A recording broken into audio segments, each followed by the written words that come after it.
So guys, before this video gets going, I just want to say that this is not a how-to video. This is just showing you the way that I bottle moose and the way I've learned through the years from the elders and stuff. You know, the grandparents who've been bottling it and the great-grandparents for years and years and years. And so this is just passed down through many families and stuff all over the island, Labrador as well. And yeah, I just wanted to share the way we do it here. And it may not be the way you do it. Doesn't mean it's not. It doesn't mean it's the wrong way. So hope you guys enjoy the video. Hope you maybe learned something. And yeah, hope you enjoy it. Hey guys, 13 Prevail here. I was just in the process of bottling up some moose here, so I figured I would throw the camera on and take you guys along with me, show you how I do it. I have a bunch of moose already cut up into little chunks, well, 1 inch or 2 inch chunks. I have table salt, I have some salt pork, onions, and I have 9 mason jars. I have 9 because that's how many can fit in my big pot here standing up. So I only want to do one bunch because it takes over 4 hours. So I'm going to do one lot of 9 jars today. All the jars have been washed and sanitized. I boiled them for a little bit, sanitized them. Everything is clean here. Obviously wash my hands, and I'll wash them again before I start loading the jars here. But just thought it would be a great opportunity to take you along and make a little video for you guys. So what we're going to do to get started is we're going to put a little bit of pork fat, salt pork, in the bottom of each jar, just a little bit, because we're going to add salt afterwards. So we don't want too much pork in here because it'll be extra salty. Okay, next we're going to throw in a few onions in each one.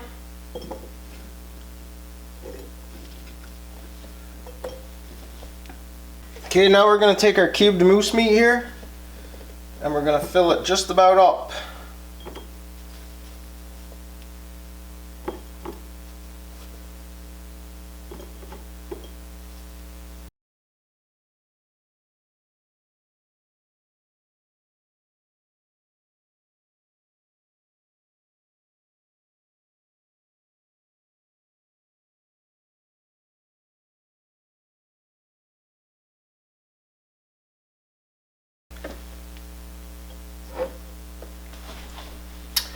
Okay, now that the jars are full of meat, now you're going to want to add another piece of pork.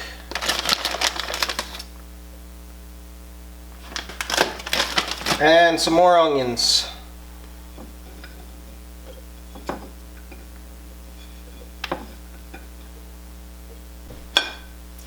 So now that that's done, I'm going to add this is 1 teaspoon, but I'm going to add a little less than a teaspoon, just because I have a bunch of salt pork in there. That's going to make it salty already.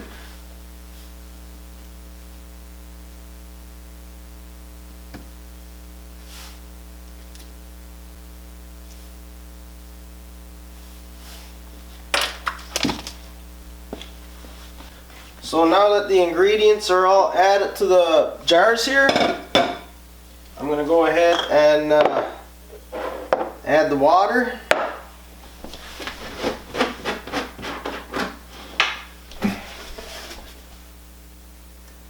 So you want to fill them until it's about 1 inch from the top.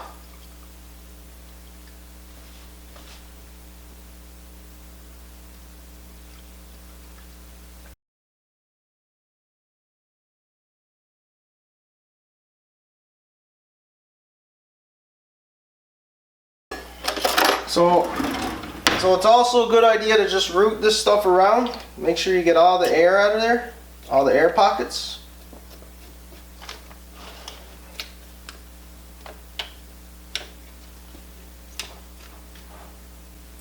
So what you want to do before you put the lids on, you want to take a damp, clean, wet cloth and just clean the rims around the jars.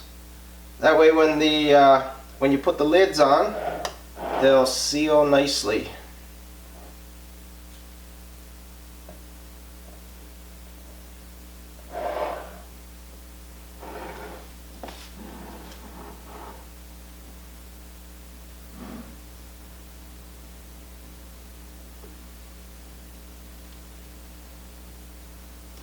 Okay. Then your lids go on.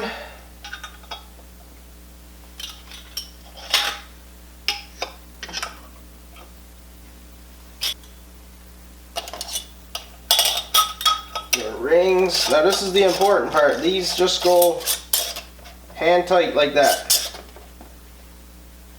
Just finger tight is what they call it actually.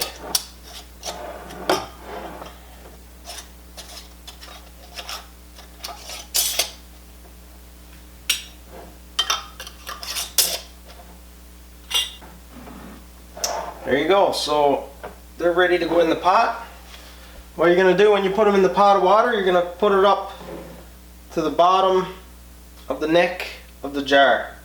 And you're going to try to keep the water at that elevation. So you may have to boil water on the side and keep topping up the water. You want this, once this starts boiling, you turn down the heat a little bit and let it continue boiling until 4 hours, for 4 hours. Once 4 hours is up, then you take them out. So as you guys can see, fill it up just to the bottom of the neck here. And now we're going to boil it for 4 hours, and we'll take those jars out.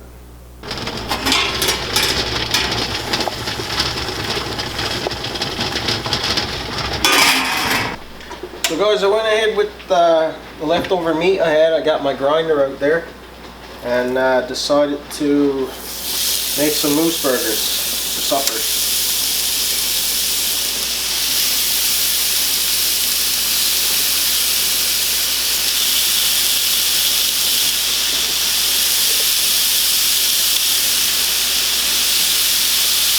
Just add a little bacon in the grinder with the moose meat.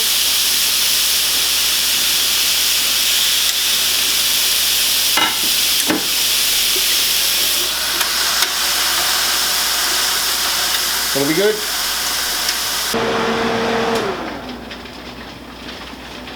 Okay guys, it's been 4 hours.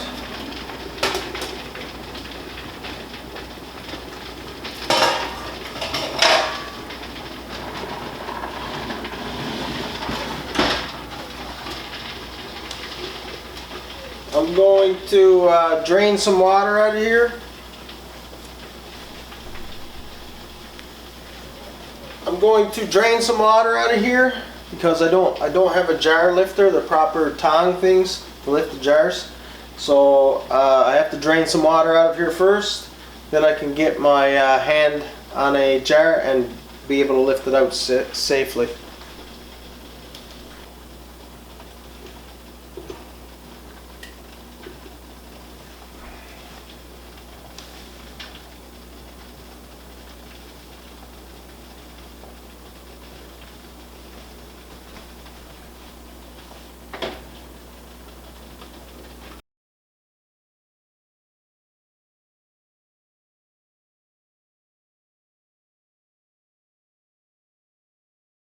So as you can see, the moose is cooked down, very tender now, and as the jars cool, they'll seal. You'll hear a pop like that, and that's how you know they're sealed.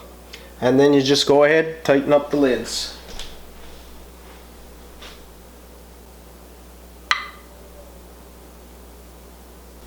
Okay, so all the jars are sealed right now except for one. Still waiting on one to pop. But after they pop and they seal, you can feel in the center of the lid if it's sealed or not. If there's no bounce in the lid, then it's sealed. So once those are sealed, you can go ahead and tighten them up.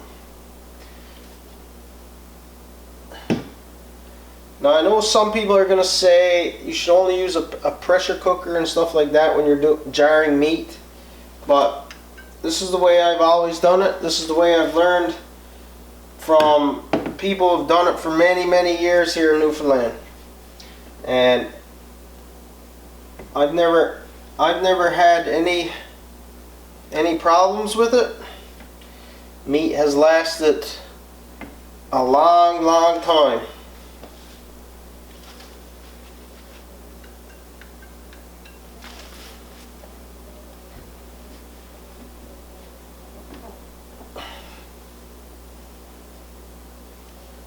It's gonna be good.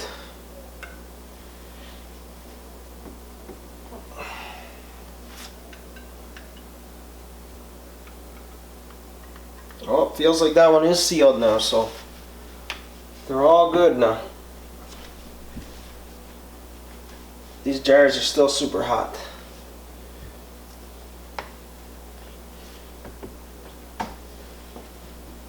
So there we go, we got 9 jars of moose meat preserved. Each one would be a really good serving for one person.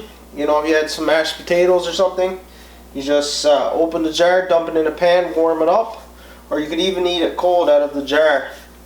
So now that these are sealed, I'm going to store them probably down in the cupboard somewhere cool and dark, out of direct sunlight. So yeah, I never really had any intention of making a video today, but I figured you guys might like to see this, so I threw the camera on, recorded it. I'll get to edit it right away. So hope you guys enjoyed the video. You guys will definitely see me probably eat a meal of this pretty soon at the log cabin. And yeah, I hope you guys enjoyed, and we'll see you on the next video.